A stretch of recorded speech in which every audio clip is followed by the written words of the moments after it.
मेरी गुफ्तगू में बाज़ औक़ात जो मेरी गले में या तबीयत में खराबी आती है ना, जब लाइव चल रहा होता है, ये तिल अबीब से, कादियान से, तेहरान से, मुख्तलिफ जगहों से आपके इस भाई पे जादू होता है, ये ऑनलाइन जादू होता है। ऐसे खांसी नहीं आती, ये कोई जुकाम नहीं है। अल्हम्दुलिल्लाह पिछले 1-1.5 साल से मुझे बुखार तक भी नहीं हुआ। ये सिर्फ और सिर्फ ये बराह रास्त चल रहा होता, तो जिन पर जद पड़ रही होती है ना, तो उन पर ये जादू होता है, ऑनलाइन जादू पड़ता है। आपने नहीं देखा हो तो फिर आप देख लें, दुनिया में ये चीजें मौजूद है।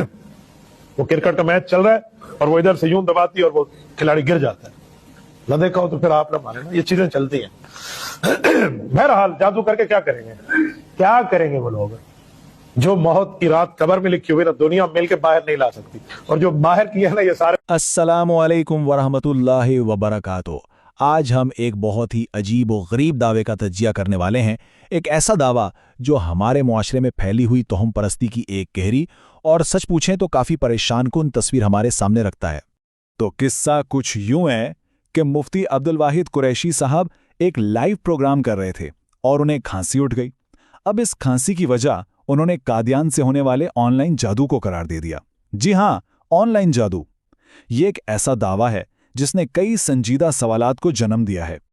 और देखिए, ये कोई एक आध बार होने वाला वाकया नहीं है, बल्कि ये एक बड़े रुझान का हिस्सा है जिसे अहमदी फोबिया का नाम दिया जा रहा है। मतलब उठते बैठते सोते जागते हर मसले का इल्ज़ाम एक खास कम्युनिटी पर डाल दो। हालत तो ये है कि समंदर की तह में अगर दो मछलियां भी आपस में लड़ पड़ें तो शायद इल्ज़ाम उन्हीं पर आ जाए। तो अब देखते हैं कि इस एक दावे से क्या क्या अहम सवालात उठते हैं। सबसे पहला सवाल तो यही जहन में आता है कि अगर कोई शख्स वाकई बहुत इबादतगुजार है, रूहानी तौर पर बहुत मजबूत है, तो फिर मीलों दूर से किया गया कोई मुबैना जादू उस पर असर कैसे कर सकता है? क्या उसकी अपनी रूहानियत इतनी कमज़ोर है?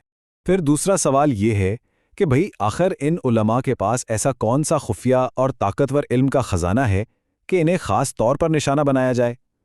अगर वाकई कोई इतना बड़ा इल्मी ख़जाना होता तो क्या हमारे माशरे की हालत ऐसी होती जैसी आज है?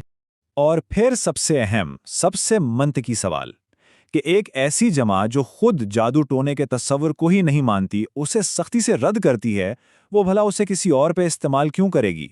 ये बात तो अकल से ही बाहर लगती है। और यहाँ ये बात वाज़ी रहे कि अहमदिया अकायद के मुताबिक जादू या जादूगरी की उनके यहाँ ना कोई गुंजाइश है और ना ही इसकी इजाज़त है।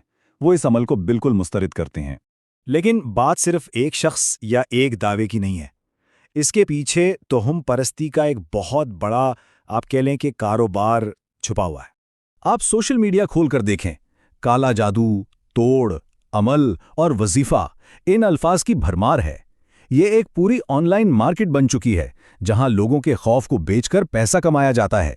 और सितम ज़रीफी देखें, ये पीर फकीरों का वो कारोबार है जो वो खुद करते हैं, लेकिन इल्ज़ाम दूसरों पर लगा देते हैं।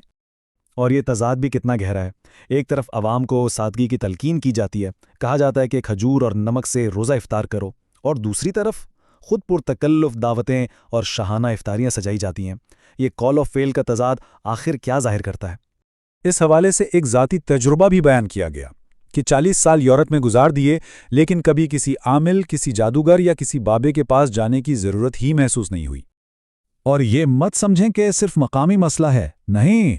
मैनचेस्टर जैसे बड़े शहरों में भी ऐसे ही नाम नेहाद रूहानी मराकिज़ मौजूद हैं, जहां सीधे सादे लोगों की मजबूरियों का फ़ायदा उठाया जाता है और नजराने बटोरे जाते हैं।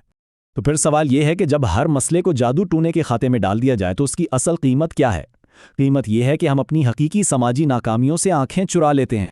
ज़रा इस स्लाइड पर नज़र डालें।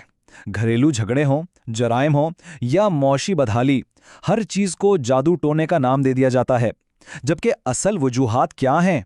हमारी समाजी और इखलाकी नाकामियां, हमारा कमज़ोर कानूनी निज़ाम, इन सब को तोहम परस्ती के पर्दे के पीछे बड़ी आसानी से छुपा दिया जाता है। और जैसा कि कहा जाता है ना, जहां जहालत मौजूद रहेगी वहां ठग भी फलते फूलते रहेंगे। ये एक बहुत सादा सा उसूल है जो इस पूरे कारोबार की बुनियाद है। इस सब का सबसे बड़ा नुकसान पता है क्या है? वो ये कि लोग दीन की असल रूह को समझ ही नहीं पाते। उनका मजहब सिर्फ खौफ और चंद रसूमात तक महदूद होकर रह जाता है। और ये दीन के नाम पर तिजारत नहीं तो और क्या है? चलें, अब आखिर में उस हतमी चैलेंज पर नज़र डालते हैं जो पेश किया गया है, और वो सवाल जो ये हमारे सोचने के लिए छोड़ जाता है। देखें, सूरत हाल कितनी सादा थी, مسئلہ کیا تھا؟ ایک مستقل کھانسی۔ الزام کس پر لگا؟ آن لائن جادو پر، جبکہ عقل مندی کا تقاضا کیا تھا سیدھا کسی ڈاکٹر سے معائنہ کروا لیتے، ہو سکتا ہے کوئی عام سی بیماری ہو، کوئی وائرس یا کوئی الرجی ہو۔ اور یہ تجزیہ کسی جواب پر ختم نہیں ہوتا، بلکہ یہ انہی لوگوں کے سامنے ایک نیا اور زیادہ گہرا چیلنج پیش کرتا ہے جو اس قسم کے دعوے کرتے ہیں۔ اور آخر میں یہ سوال اٹھایا گیا ہے کہ کیا آپ کو یاد ہے کہ آپ کے اپنے استاد محترم نے ختم نبوت کے حقیقی معنی کے بارے میں کیا بیان کیا تھا؟ اب یہ سوال بحث کو جادو ٹونے سے ہٹا کر سیدھا ایک بنیادی اور گہرے مذہبی تصور کی طرف لے جاتا ہے اور سوچنے پر مجبور کرتا ہے کہ اصل مسئلہ آخر ہے کہاں۔ اگر یہ تجزیہ پسند آیا ہو تو کامنٹ سیکشن میں اپنی رائے ضرور دیں، چینل کو سبسکرائب اور ویڈیو کو شیئر بھی کریں تاکہ اگلی ویڈیو کا نوٹیفیکیشن آپ کو بروقت مل سکے۔ ہمارا یوٹیوب چینل ہے message of Islam Ahmadiyya official 2۔